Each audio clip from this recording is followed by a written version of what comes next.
Yay, New Chemical Brothers is out, but I'll get to that later. I got special plans lined up for that. In the meantime, hello everybody, welcome to Wonky Angle, where I talk about electronic music, both new and old, and today I'm talking about the new album from The Comet is Coming, Trust in the Lifeforce of the Deep Mystery. This may not seem like the usual choice for something for me to review. I'm aware a lot of people would probably see this more as a jazz album than an electronic one, but it was one that I felt like I should weigh in on. And for what it's worth, I do see this as electronic enough to work in my review boundaries.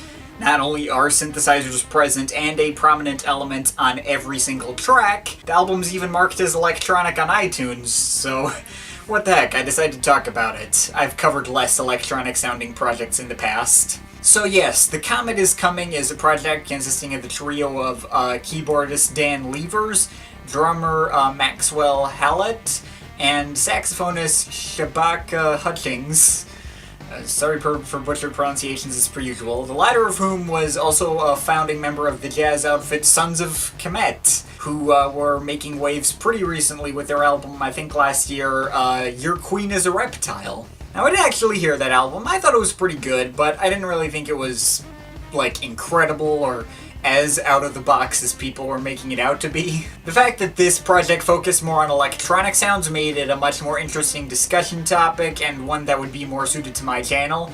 So, you know, needless to say, the ideas on display on this album make it worth the price of admission pretty much by itself. Just such a unique blend of jazz with Flying Lotus style production alongside old vintage sounding synths that sound like they came from the 70s. I heard the track Summon the Fire, and I immediately wanted to cover this album at my earliest convenience. That track is freaking amazing, just so fast-paced and frantic, but all the psychedelic synth effects put so much into the forefront really make it feel a little more futuristic.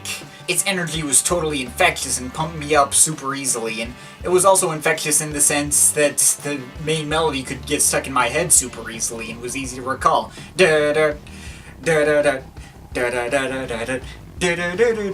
was so floored by that track. I loved it. So I sat with the whole album for a while, re-listened to it like 5-6 times. I've been sitting on it for a while so that I felt like I could speak on it as easily as I could. And, well, is it bad that I wasn't actually that floored by the album itself? Like I said, I think the ideas behind this project are absolutely worth the price of admission. I think it's a really creative project that sounds like no others I've heard of, aside from some Flying Lotus albums that come kind of close and moments of Herbie Hancock's Sextant. It's just that emotionally it kind of left me cold for whatever reason. Well, not even that either. I thought all the tracks on here were at least good. The album as a whole is very good. I just don't think it quite reaches great for me. Summon the Fire is by far the best track on here, and while there's plenty of other standout moments, I don't think any of them quite lived up to the promise of that one. A lot of these tracks I have a lot of praises to sing, but they'd have like just some little gripe that I couldn't get past. Like, take the second track on here, Birth of Creation, for instance. That one is easily the most fly-low sounding track on here, especially with its fuzzier synth textures in the beginning, that it totally sounds like stuff from Los Angeles or Cosmogramma. Meanwhile, its clarinet-ish melody lines provide an aura of mystery, as do its later almost old-school dubstep wubbing underneath everything. While a very good track, and I certainly do love me some fly-low, that straight comparison to him would just stick in my brain and not leave. It came off a bit derivative in parts in a way that wasn't easy to get past, especially given the rest of the album felt like its own thing without those comparisons coming to mind. The 8-minute Blood of the Past is another cool track that I wanted to like more. It's got all this nervous energy to it with its erratic bassy synths and wailing saxophone lines. There's a whole sidetrack section dedicated to a spoken word poem from Kate Tempest. But I also feel like this track kinda wore out its welcome. I found it a bit too long-winded and didn't have enough to keep me invested for the entire 8 minutes. I also wasn't a huge fan of the synth-wave-ish tones at the very beginning of the track. It gave me a bit of Com Shrews vibes, which, you know, could be more of a turn-on to some people, but to me, I just wasn't feeling it. Took a while for that track to get going for me. But then again, those exact same synth tones worked better for me on the opener, because the end is really the beginning, which was an expansive and eye-catching beginning to this project, with its singular synth-wavy notes slowly playing. and accompanied by plenty of lush, jazzy instrumentation to further enhance the atmosphere and make it feel more dramatic.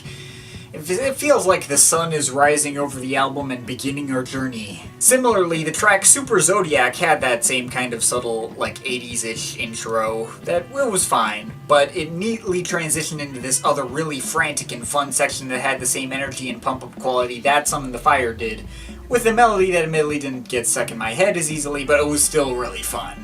And Timewave 0 had a similarly energetic and fun, experimental vibe, if a bit spacier and less urgent sounding, with some occasional little organ sounds that gave me a tiny bit of like a Square Pusher Star Time 2 callback in the best way. Both of those tracks were great. Astral Flying lived up to its title, spacey and warm and expansive with all its various warm synth textures that created this comfortable but really psychedelic and strange vibe. And Unity was a nice subtle moment to bring the mood down, nothing really blasting over the top, staying pretty light and low-key, though with a pretty foot-tapping, tribal-ish beat running through it all. A track like this was definitely needed in the track listing. And finally, we end with The Universe Wakes Up.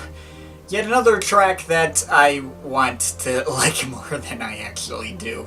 It's certainly the most appropriate tone to close the album out and mirrors the opener well. Very expansive and huge sounding with lots of warm major keypads and freeform beatless drumming solos.